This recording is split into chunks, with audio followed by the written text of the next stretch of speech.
ಅಧಿಕಾರಿ ಹತ್ರ ಒಂದು ಪೋಸ್ಟಿಂಗಿಗೆ ಹಣ ಇಸ್ಕೊಳ್ಳೋದು, ಟ್ರಾನ್ಸ್ಫರ್ಗೆ ಹಣ ಇಸ್ಕೊಳ್ಳೋದು, ಪ್ರಮೋಷನ್ಗೆ ಹಣ ಇಸ್ಕೊಳ್ಳೋದು, ಅವನು ನಾಶ ಆಗೋಗ್ತಾನೆ. ನಾನು ಹೇಳ್ತಾ ಇದ್ದೀನಿ, ನಮ್ಮ ಜೀವನದಲ್ಲಿ ಒಬ್ಬ ಅಧಿಕಾರಿ ಹತ್ರ ಒಂದು ನಯ ಪೈಸೆ ನಾವು ಮುಟ್ಟಿಲ್ಲ. ಭ್ರಷ್ಟಾಚಾರದಿಂದ ಮುಕ್ತ ಆಗಿರುವಂಥ ಒಂದೇ ಒಂದು ಇಲಾಖೆ ಈ ರಾಜ್ಯದಲ್ಲಿ ನೀವು ಭ್ರಷ್ಟಾಚಾರ ಮುಕ್ತವಾಗಿದೆ ಅಂತ ಅವ್ರು ಹೇಳಿ ಸಾಕು.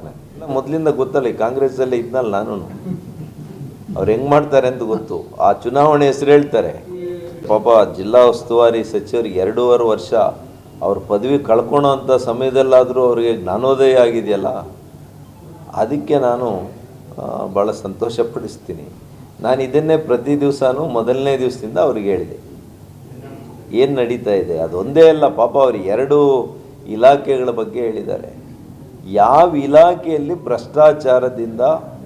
ಭ್ರಷ್ಟಾಚಾರ ಮುಕ್ತವಾಗಿದೆ ಅಂತ ಅವ್ರು ಹೇಳಿ ಸಾಕು. ನಾನು ಅವ್ರದ್ದೇ ಉನ್ನತ ಶಿಕ್ಷಣ ಇಲಾಖೆಯಿಂದ ಹಿಡಿದು ಎಲ್ಲ ಇಲಾಖೆಗಳಲ್ಲಿ ಕೂಡ ತೆಗೆದುಕೊಳ್ಳಿ, ಎಲ್ಲಿ ಭ್ರಷ್ಟಾಚಾರ ಕಡಿಮೆ ಇದೆ ಜಾಸ್ತಿ ಇದೆ ಇಷ್ಟು ಹೇಳ್ಬೋದು. ಬಿಟ್ಟರೆ ಭ್ರಷ್ಟಾಚಾರದಿಂದ ಮುಕ್ತ ಆಗಿರುವಂಥ ಒಂದೇ ಒಂದು ಇಲಾಖೆ ಈ ರಾಜ್ಯದಲ್ಲಿ ನೀವು ಅದೇನು ಹೇಳ್ತೀರಿ, ಮೈಕ್ರೋಸ್ಕೋಪಲ್ಲಿ ಅಥವಾ ಟೆಲಿಸ್ಕೋಪಲ್ಲಿ ಇಟ್ಕೊಂಡು ನೋಡಿದ್ರೂ ಕೂಡ ನಿಮಗೆ ಸಿಕ್ಕೋಕ್ಕೆ ಸಾಧ್ಯ ಇದೆ. ತುಂಬೋಗ್ಬಿಟ್ಟಿದೆ. ನಾನು ಅಧಿಕಾರಿಗಳು ಮಾತಾಡ್ತೀನಲ್ಲ, ನಾನು ಹೇಳಕ್ಕೆ ಹೋಗಲ್ಲ ಯಾವ್ಯಾವ ಅಧಿಕಾರಿಗಳು ಅವರೇ ಕೈ ಮುಗಿತಾ ಇದ್ದಾರೆ. ನಮ್ಮ ಕೈಲಿ ಪೋಸ್ಟಿಂಗ್ ತಗೊಳಕ್ಕಾಗ್ತಾ ಇಲ್ಲ ಸರ್. ಸುಲಿತಾ ಇದ್ದಾರೆ, ಚರ್ಮ ಸುಲಿತಾ ಇದ್ದಾರೆ. ಏನ್ರಿ, ಒಬ್ಬೊಬ್ಬ ಸರ್ಕಲ್ ಇನ್ಸ್ಪೆಕ್ಟರ್ಗೆ 1 ಕೋಟಿ ಪೋಸ್ಟಿಂಗಿಗೆ 1.5 ಕೋಟಿ 2 ಕೋಟಿ ಎಲ್ಲಿಂದ ಕೊಡಬೇಕು ರೀ? ಒಂದು ಸರ್ಕಲ್ ಇನ್ಸ್ಪೆಕ್ಟ್ರು, ತಹಶೀಲ್ದಾರ್ ಎಲ್ಲಿಂದ ಕೊಡಬೇಕು? ಅವ್ರು ಯಾರ ಹತ್ರ ಮಧ್ಯೆ ಈಸ್ಕೊಳ್ಳೋದು? ಜನಸಾಮಾನ್ಯರ ಹತ್ರ ಅಲ್ಲ. ನೋಡಿ, ಯಾವ ರಾಜಕಾರಣಿ ಅಧಿಕಾರಿ ಹತ್ರ ಒಂದು ಪೋಸ್ಟಿಂಗಿಗೆ ಹಣ ಇಸ್ಕೊಳ್ಳೋದು, ಟ್ರಾನ್ಸ್ಫರ್ಗೆ ಹಣ ಇಸ್ಕೊಳ್ಳೋದು, ಪ್ರಮೋಷನ್ಗೆ ಹಣ ಇಸ್ಕೊಳ್ಳೋದು, ಅವನು ನಾಶ ಆಗೋಗ್ತಾನೆ. ನಾನು ಹೇಳ್ತಾ ಇದ್ದೀನಿ, ಅವನು ಯಾವತ್ತೂ ನಾಯಕ ಆಗೋಕ್ಕೆ ಸಾಧ್ಯ ಇಲ್ಲ.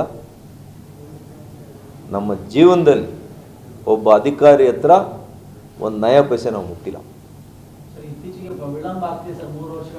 ಎಲ್ರಿಗೂ ಹಣ ಕೊಡಬೇಕು.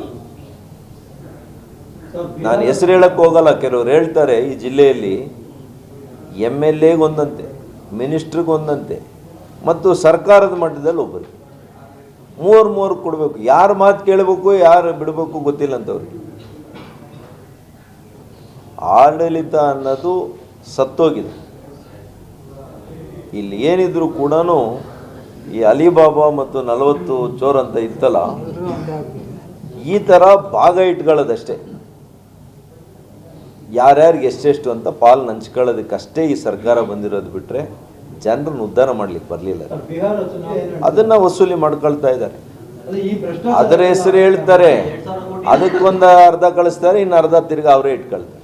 ನನಗೆಲ್ಲ ಮೊದಲಿಂದ ಗೊತ್ತಲ್ಲ, ಈ ಕಾಂಗ್ರೆಸ್ಸಲ್ಲೇ ಇದ್ನಲ್ಲ ನಾನು, ಅವ್ರು ಹೆಂಗೆ ಮಾಡ್ತಾರೆ ಅಂತ ಗೊತ್ತು. ಆ ಚುನಾವಣೆ ಹೆಸರು ಹೇಳ್ತಾರೆ, ಇಲ್ಲೊಂದು ಹಣ ಕಲೆಕ್ಟ್ ಮಾಡ್ತಾರೆ, ಅಲ್ಲಿ ಸ್ವಲ್ಪ ಕೊಡ್ತಾರೆ, ಮಿಕ್ಕಿದವರೇ ಇಟ್ಕೊಳ್ತಾರೆ. ಬಟ್ ವಸೂಲಿ ಮಾತ್ರ ನಿರಂತರವಾಗಿ ನಡೀತಾ ಇರ್ತದೆ. ಏಸಾಕೋಟೆ ಕಾರ್ವೋ ವಾಟರ್ ಪ್ಯೂರಿಫೈರ್ಸ್ ದಸರಾ ದೀಪಾವಳಿಗೆ ಹೊಸ ಆಫರ್ ನ ತಗೊಂಡ್ ಬಂದಿದೆ. ಇಷ್ಟು ದಿನ 5,500 ವಾಟರ್ ಪ್ಯೂರಿಫೈರ್ ಇದೆ ಅಂತ ಹೇಳ್ಬಿಟ್ಟು ನಾವೇ ಹೇಳ್ತಾ ಇದ್ವಿ. ಈಗ ಬರೀ 5,000 ವಾಟರ್ ಪ್ಯೂರಿಫೈರ್ ತಂದಿದೀವಿ. ಈ ಆಫರ್ ಬರೀ ದಸರಾ ಮತ್ತು ದೀಪಾವಳಿ ಹಬ್ಬಕ್ಕೆ ಮಾತ್ರ ಇರುತ್ತೆ. EMI ಸೌಲಭ್ಯ ಕೂಡ ಕಲ್ಪಿಸಿಕೊಡಲಾಗುತ್ತಿದೆ. ನಮ್ಮ ಅಡ್ರೆಸ್ ಬಂದು BB ರೋಡ್, ಅಪೋಲೋ ಫಾರ್ಮಸಿ ಎದುರುಗಡೆ ಇರೋ ರೋಡ್ ಅಲ್ಲಿ ಬರೋದು 2ನೇ ಅಂಗಡಿ ಬರುತ್ತೆ. ಒಮ್ಮೆ ಭೇಟಿ ಕೊಡಿ ಏಸಾಕೋಟೆಕ್ಗೆ.